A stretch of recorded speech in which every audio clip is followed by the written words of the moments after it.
নমস্কার, সবাই কেমন আছো? আশা করছি সবাই খুব ভালো আছো আর আমরাও ভালো আছি।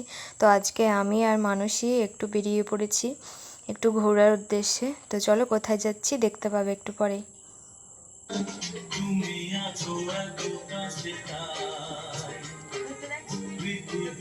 হ্যাঁ, একদমই ঠিক ধরেছো। আমি চলে এসেছি শপিং মলে। কয়েকটা জিনিস নেবার আছে, তো সেগুলোই নিতে।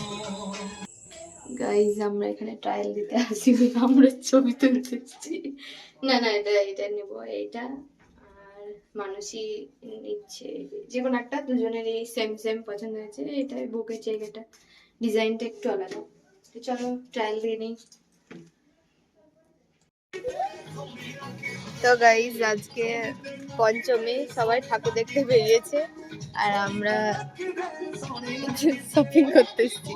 শপিং করা হয়নি তাই, ব্যস্ত মানুষ প্রচুর, তাই শপিং করতে পারিনি। তাই আমাকে বললে চ চ চ বিরিয়ানি খাওয়াবো, চ। তাই চলে এসেছি। আর আমি এটা পছন্দ হয়ে গেছে, এটা নিয়ে নিয়েছি। তো চলো পঞ্চমী ঠাকুর দেখা যাক।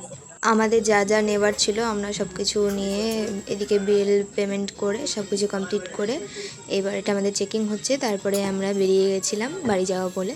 তো এই জায়গাটা যারা যারা চেনো না তাদের জন্য বলে দিচ্ছি, এটা হরিয়াপাড়া ফুটবল ময়দানের উল্টো দিকে একদম। যাই হোক, কথাটা একটু বেঁধে গেল। আর যারা যারা চেনো তাদের তো খুব ভালো কথা, আশা করি আমার আশেপাশে সবাই চেনো। তো রাস্তার ধারে একটু দাঁড়িয়ে গেছিলাম, কী কারণে দেখো, আমরা এখানে ঘুগনি খাবো বলে দাঁড়িয়ে গেছিলাম। আর এখানে কিন্তু আমরা প্রচুর ঘুগনি খেয়েছি একসাথে সবাই মিলে, বন্ধুরা মিলে, কারণ এই কাকু অনেক সুন্দর ঘুগনি বানায়। আমরা হরিয়াপাড়া আসলেই মাঝে মধ্যেই খাওয়া হয়, তো আমরা দুজন মিলে খেয়ে নিয়েছিলাম। ঘুগনি টুগনি খেয়ে বেরিয়ে গেলাম বাড়ি যাবো বলে। দেখো প্রায় সন্ধে লেগে আসছে, যেহেতু কালকে ষষ্ঠী তাই আর দেরি করছি না, তাড়াতাড়ি গিয়ে বাড়িতে গিয়ে অনেক কাজ আছে, একটু ওগুলো সব কিছু রেডি করে রাখতে হবে। অনেক দিন পর আমি আর মানুষই বেরিয়েছিলাম, বেশ ভালোই লাগলো, একটু বিকেলটা ঘুরলাম। আর মানুষই আর আমি তো বরাবরই ঘুরতে ভালোবাসি, আর তার সাথে যদি আমার স্কুটি থাকে। তো আজকে ব্লগটা এখানে শেষ করছি, টাটা, সবাই ভালো থেকো।